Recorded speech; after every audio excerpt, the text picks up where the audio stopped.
잠깐 여러분이 알고 있던 상식이 완전히 뒤집힐 수 있습니다. 지난 10년 동안 은행들은 하나같이 같은 말을 반복했죠. 크립토는 달러의 적이다, 사기다. 그런데 지금 실제로 벌어지고 있는 일은 정반대입니다. 달러가 살아남기 위해 크립토 위로 올라타고 있어요. 오늘은 이 충격적인 사실을 데이터와 함께 완전히 해부해드리겠습니다. 그리고 이것이 비트코인 가격에 어떤 영향을 줄지 끝까지 확실하게 풀어드릴게요. 먼저 이것부터 확인하고 들어가겠습니다. 지금 미국 국채를 가장 빠르게 사들이고 있는 큰손이 누구인지 아십니까? 중국입니까? 아닙니다. 중국은 오히려 팔고 있는 쪽이에요. 일본도 아니고 미국 은행도 아닙니다. 놀랍게도 바로 크립토 회사들입니다. 테더, 스테이블 코인 USDT를 만드는 이 회사 하나가 현재 미국 국채를 약 1,150억 달러 어치 보유하고 있어요. 독일이라는 나라보다 많은 규모입니다. 그런데 더 충격적인 건 이 회사 직원이 고작 100명 남짓이라는 사실입니다. 이게 우연일까요? 절대 아닙니다. 미국이 법으로 설계한 치밀한 그림이에요. 자, 지금부터 이 구조를 처음부터 끝까지 정확하게 설명해 드리겠습니다. 수개월 전부터 제가 말씀드렸던 내용이 있죠. 비트코인이 사이클 바닥을 만들기 위해 개미들의 진을 충분히 빼낸 뒤 이후 크게 상승할 가능성이 높다고 말씀드렸습니다. 실제로 5월, 6월을 지나 7월도 절반 가까이 흘러가고 있고 상승 흐름이 서서히 나타나고 있는 상황입니다. 3개월 전 영상에서는 하락 구조를 짚었고 실제로 비트코인은 이전 저점의 유동성을 정확하게 털어내는 움직임을 만들어냈습니다. 그리고 한 달 전에는 개미들의 에너지를 소진시키고 유동성을 흡수하는 구간이 연속적으로 이어졌죠. 그렇다면 앞으로는 어떻게 될까요? 오늘은 크게 두 가지를 말씀드리겠습니다. 첫째, 비트코인이 왜 구조적으로 상승할 수밖에 없는지 미국의 계획과 함께, 둘째 단기부터 중장기까지 실제 시나리오입니다. 먼저 프랙탈 패턴 이야기부터 해볼게요. 비트코인에는 소름 돋는 자기 유사성 패턴이 존재합니다. 쉽게 말해서 큰 구조와 작은 구조가 놀랍도록 닮아 있다는 뜻이에요. 이전에 말씀드렸던 내용에 오늘 하나를 더 추가합니다. 2028년 반감기를 기준으로 500일 이전 시점을 먼저 봐주세요. 이제 과거 사이클을 그 위에 겹쳐보겠습니다. 2016년 반감기로부터 500일 이전 시점, 이 구간에서 비트코인은 몇 달 전에 바닥을 찍고 한 차례 상승한 뒤 다시 눌렸습니다. 그리고 반감기를 끼고 강하게 올라갔어요. 반감기 500일 전부터 500일 이후까지 약 1000일 동안 상승장이 이어졌습니다. 이후 다시 하락, 그리고 다음 반감기 500일 이전 시점이 되자 다시 바닥을 치기 시작했죠. 반감기 500일 이전 구간에서 바닥을 찍고 한 차례 강하게 올랐다가 되돌린 뒤 반감기가 시작되자마자 본격적인 상승을 만들어냈어요. 마찬가지로 약 1000일의 상승 구간이 펼쳐졌습니다. 그리고 2024년 반감기, 이번에는 비트코인 현물 ITF 승인이라는 변수가 추가되면서 반감기 이전부터 먼저 강하게 상승하는 흐름이 나왔습니다. 구조는 닮아 있지만 촉매제가 달랐던 거죠. 그렇다면 2028년 반감기를 향해 달려가는 지금 이 시점은 어떨까요? 패턴대로라면 몇 달 전에 바닥을 찍었을 가능성이 높고 한 차례 상승 후 되돌림을 거쳐 반감기를 끼고 3년간 강하게 상승할 가능성이 있습니다. 2022년부터 2025년까지의 상승이 현물 ITF라는 씨앗에서 자랐다면 이번 사이클의 씨앗은 클래리티 법안이 될 가능성이 높습니다. 내년 초부터는 더 지니어스 법이 본격 시행되고 그 다음으로는 알마 법안, 즉 미국 정부가 비트코인 100만 개를 직접 매수하겠다는 법안까지 추진 중입니다. 자, 이제 이 모든 것의 배경이 되는 핵심 구조를 정확하게 설명해 드릴게요. 스테이블 코인이 뭔지부터 쉽게 풀어드리겠습니다. 한마디로 달러의 크립토 버전입니다. 테더가 만드는 USDT 하나는 정확히 1달러 가치를 가집니다. 어떻게 그게 가능하냐고요? USDT를 하나 발행할 때마다 진짜 달러 자산 1달러 어치를 금고에 채워두기 때문이에요. 이게 왜 전 세계에서 폭발적으로 퍼졌을까요? 아르헨티나를 생각해 보세요.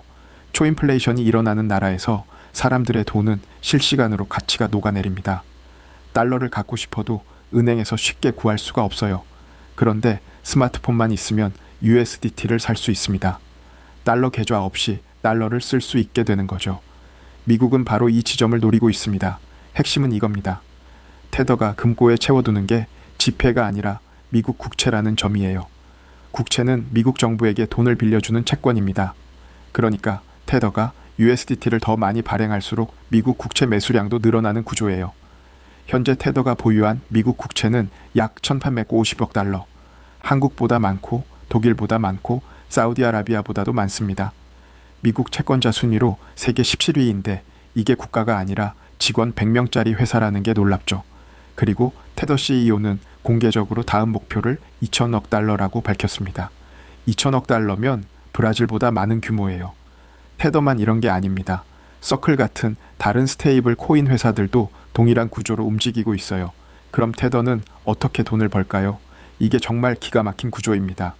여러분이 100달러로 USDT를 매수하면 테더는 그 돈으로 국채를 삽니다. 국채는 이자를 주죠. 연 4에서 5% 수준입니다. 테더는 앉아서 그 이자 수익을 그대로 가져갑니다. 여러분이 맡긴 돈으로 손 하나 까딱하지 않고요. 그 결과가 무엇이냐? 직원 100명 남짓한 테더가 지난해 100억 달러, 우리 돈으로 14조에서 15조 원을 벌었다는 보도가 나왔습니다. 직원 1인당 수익으로 환산하면 역사상 최고 수준이에요. 엔비디아보다 높고 애플보다도 높습니다. 그리고 여기서 진짜 소름 돋는 포인트가 있어요. 여러분이 거래소에서 USDT를 살 때마다 그 돈이 돌고 돌아서 결국 미국 정부 금고로 들어갑니다. 여러분은 그냥 스테이블 코인을 산 건데 구조상으로는 미국 정부에게 돈을 빌려준 셈이 되는 거예요. 전 세계 코인 투자자들이 자기도 모르게 미국의 채권자가 되고 있는 겁니다. 미국은 이걸 정확하게 노리고 법으로 만들었어요. 그게 바로 더 지니어스 법입니다. 스테이블 코인을 발행하는 회사는 발행량만큼 달러와 미국 국채로 반드시 담보를 채우라고 법으로 의무화한 거예요. 왜 이런 법을 만들었을까요? 이유가 세 가지입니다. 첫째, 미국의 나라빚 문제입니다. 현재 미국의 국가 부채는 40조 달러에 육박합니다. 매일 수십억 달러씩 없는 돈을 써가며 굴러가는 나라는 돈을 빌려줄 사람이 계속 필요해요. 그런데 기존 채권자들이 하나둘씩 떠나고 있습니다.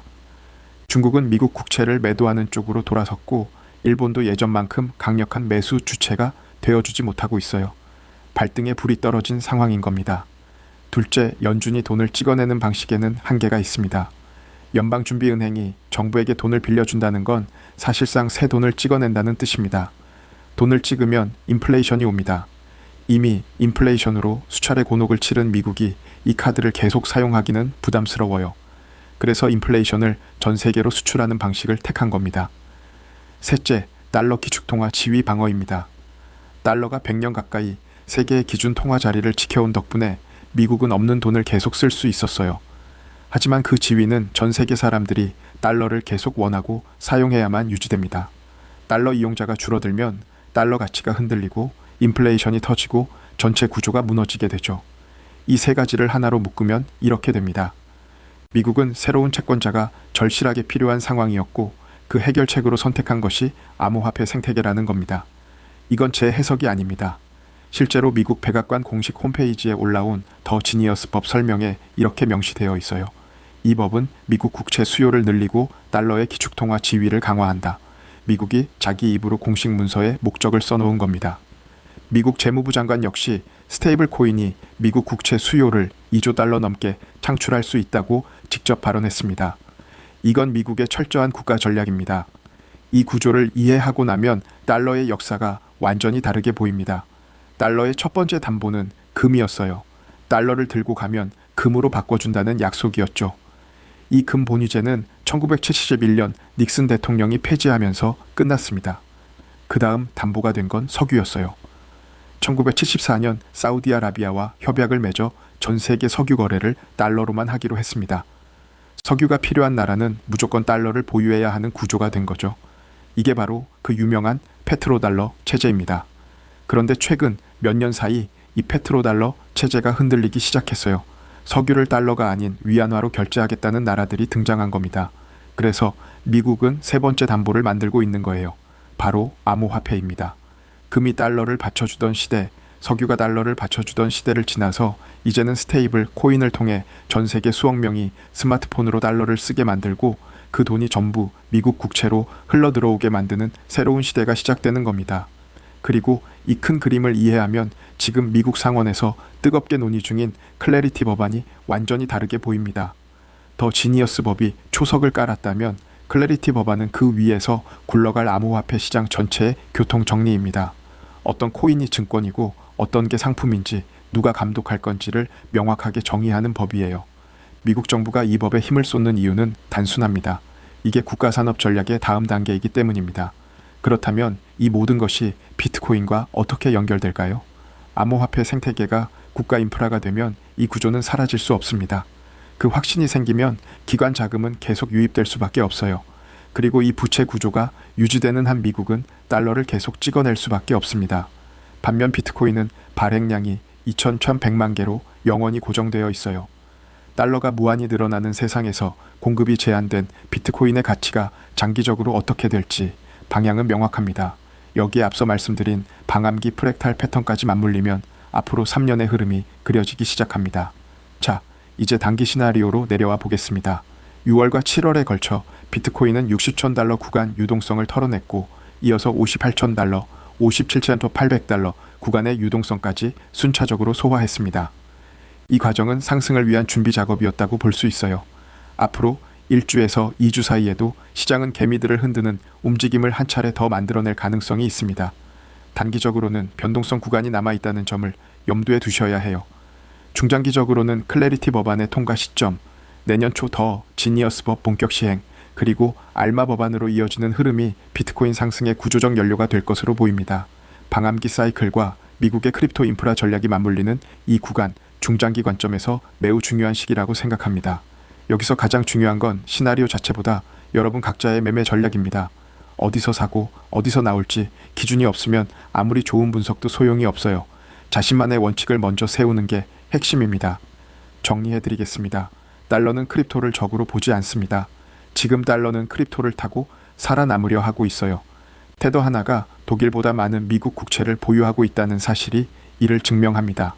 더 지니어스 법, 클래리티 법안, 알마 법안으로 이어지는 미국의 암호화폐 입법 흐름은 우연이 아닙니다. 국가 부채 관리, 달러 패권 유지, 새로운 채권자 확보라는 세 가지 목적이 맞물린 치밀한 전략이에요. 그리고 그 구조 안에서 비트코인은 발행량이 고정된 유일한 자산으로서 독특한 위치를 가집니다. 물론 암호화폐 시장은 변동성이 매우 크고 예측대로 흘러가지 않을 수도 있습니다. 오늘 내용이 유익하셨다면 좋아요와 구독으로 응원해주세요. 다음 영상에서도 중요한 내용으로 찾아오겠습니다.